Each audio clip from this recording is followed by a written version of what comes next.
Fellow graduates, congratulations on your well-earned diplomas. I want to tell you about your past in order to prepare us for our future together. My great-grandfather, David Birney, was born in 1820 in Tennessee, enslaved to the Birney Chickasaw Indian family. When the United States Congress passed the American Indian Removal Act of 1830, it freed up 25 million acres of land for white farmers in Florida, North and South Carolina, Georgia, Mississippi, and Tennessee. As a teenager, David Birney walked with his owner's family to Indian Territory, arriving in the 1830s. He was a rancher and cowboy and enlisted in the Union Army as David Franklin for a year.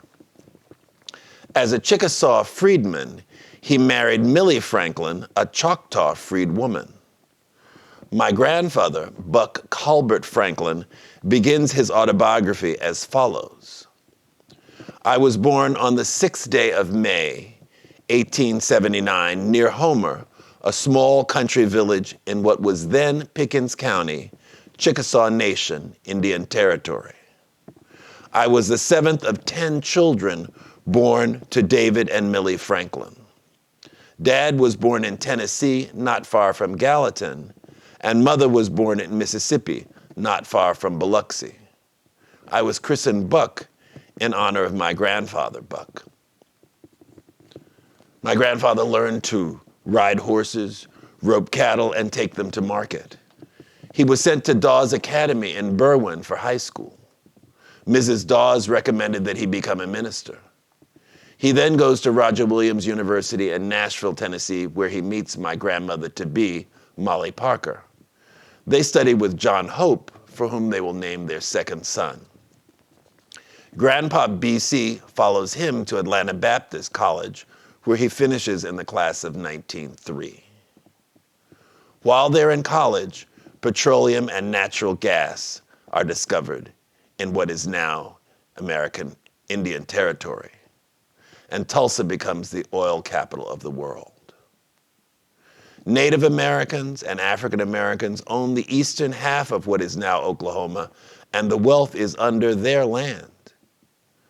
My grandparents live in Springer, where they farm and teach school. In Ardmore, Grandpop apprentices with other black lawyers and studies the law by correspondence. He's admitted to the Oklahoma bar in December 1907, a month after statehood. In 1912, they moved to the all-black town of Rentersville near Muskogee. Working 3 jobs, friends encouraged Grandpop to move to Tulsa, which he does February 20th, 1921. Grandmom stays in Rentersville with her 2 youngest children, my father, John Hope, and his sister, Ann Harriet, to complete teaching through the end of the school year. Grandpop moves into the prosperous and bustling Greenwood black section of Tulsa. There he establishes his law practice with I.H. Spears and T.O. Chappelle on Greenwood. He moves into I.W. Thompson's rooming house. The community has many businesses: furniture and jewelry stores, grocery stores, drugstores and restaurants, the Dreamland Theater, Caver's Cleaners, Doc Eastman and Hughes Cafe, the Gurley Hotel, the Midway Hotel, the Stradford Hotel, real estate and oil leasing offices, professional offices of doctors, dentists, and lawyers. There are a dozen churches, including Mount Zion Baptist, Vernon AME, and First Baptist Church North. B.C. Franklin meets people like O.W. and Emma Gurley, who in 1906 had bought the 40 acres that formed Greenwood. He built the first 2-story building that housed a rooming house and a grocery store. Grandpop met John and Lula Williams, who opened the East End Garage, an ice cream parlor, and the Dreamland Theater in 1914. And he met J.B. Stradford, the first black lawyer in the territory, who moved to Tulsa in 1899 and built the 65-room luxury Stradford Hotel in 1910. Grandpop met caterer Cleora Butler and Tulsa Star editor A.J. Smitherman. Black Tulsans worked both in Greenwood and for white Tulsans across the city. As you know, mobs and airplanes destroyed Greenwood May 31st to June 1st, 1921. Many were killed and most homes were looted of possessions, and with businesses and churches burned in a day. This left hundreds homeless, and insurance companies refused to honor insurance policies. My grandmother heard of the massacre and only days later received word from my grandfather that he was all right and had been detained in the Convention Hall, now the Brady and most recently Tulsa Theater. He fought to help Black Tulsans rebuild despite a city ordinance saying they must rebuild with non-flammable materials. They rebuilt Greenwood on its ashes with their own resources and the assistance from organizations outside of Oklahoma. In 1925, the National Negro Business Association held its annual meetings in a rebuilt Tulsa. That same year, my grandparents were reunited, and my father and his youngest sister continued school at Booker T. Washington. They graduated in 1931, and my father went to Fisk University, and my aunt went to Talladega College. My grandfather continued to practice law in Tulsa until 1960.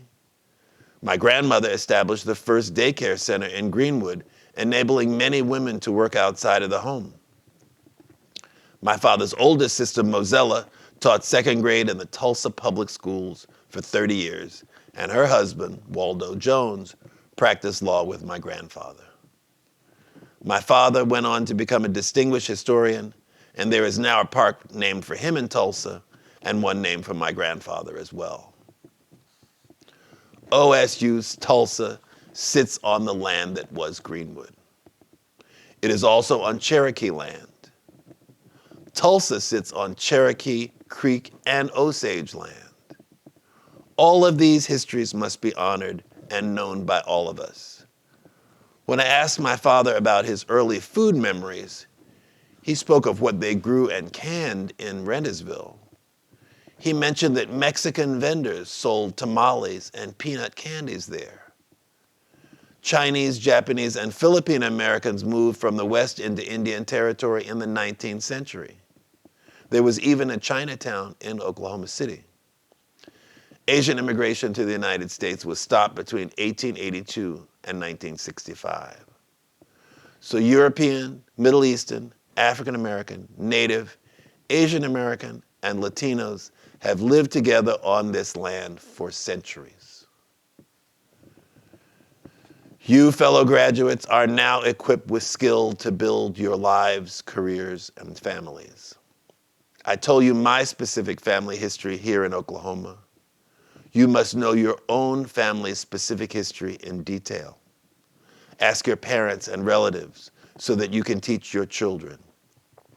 You must also know each other's histories to build a better Tulsa, a better Oklahoma, a better America. Join me in seeking to know, respect, and acknowledge each other for the good of us all. Thank you.